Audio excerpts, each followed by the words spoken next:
بس حلو يا اخي، بس حلو بس. يلا بينا، يلا خلاص يا احمد. يلا يا لا لا احمد، لا، بس ده حاجه بتاعتك. بس الله اكبر. يا راجل. بس بس بس حبيبي، يلا يا يلا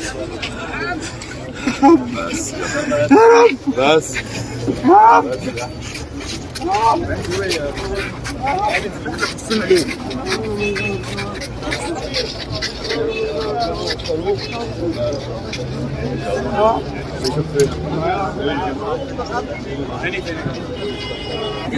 كده طريق كده ده طالع شديد على سوا.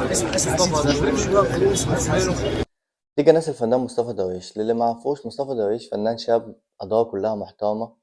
آخر حاجة عملها كان مسلسل سوى الباتع. ربنا يا رب يرحمه ويجعله من أهل الجنة. الغريب بقى في الموضوع، واحد بيعيط على أخوه اللي كان في الفيديو ده أخوه. الناس دي كلها بتصور إيه؟ وماشية ورا راجل بتصور، وطالعين من الجامع ستات واقفة قدام الجامع ومستنيين يصوروا. يعني واحد بيعيط على أخوه وأنت رايح جنازة، أنت رايح تعمل واجب ولا رايح تعزف حد ولا رايح تصور؟ خلاص ما بقاش ولا في دم ولا في أخلاق ولا في أدب ولا في احترام للميت ولا في أي حاجة. الناس دي كلها بتصور كأنهم في حفلة عمرو دياب مش في جنازة حد ميت.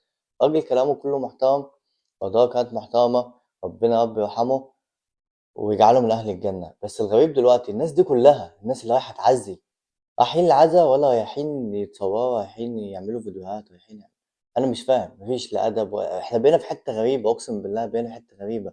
ولا في احترام للجنازة ولا في احترام للميت ولا في احترام لأي حاجة. واللي زاد عن كده الصور اللي هنشوفها دلوقتي، يعني دول اتنين مش عارفينهم صحفيين ولا عارفينهم تبع مين. انتوا في جنازة وبتصوروا، دي كمان قلة أدب. بتزيدوا عن كده وبتضحكوا. انتوا رايحين جنازة تعملوا ايه؟ انتوا رايحين العزا تعملوا ايه؟ سواء كنتوا صحفيين رايحين تنقلوا الخبر أو كنتوا من أي مصيبة. يعني مفيش قلة أدب ولا فيش سفالة أكتر من كده. انتوا رايحين لراجل خلاص مات، ومحدش دلوقتي بيتكلم عن أعماله، محدش بيتكلم عن عمله، بيتكلم عن الحاجات الكويسة اللي هو عملها في حياته. انا بحب جدا الشيخ شعراوي. اتربيت عليه بعد صلاه الجمعه كان زمان ايام ابويا وامي الله يرحمهم. زي ما شفنا راجل كلامه كله محترم وكلامه كله كويس وكان شخصية محترمة. ربنا يرحمه رب يجعله من أهل الجنة.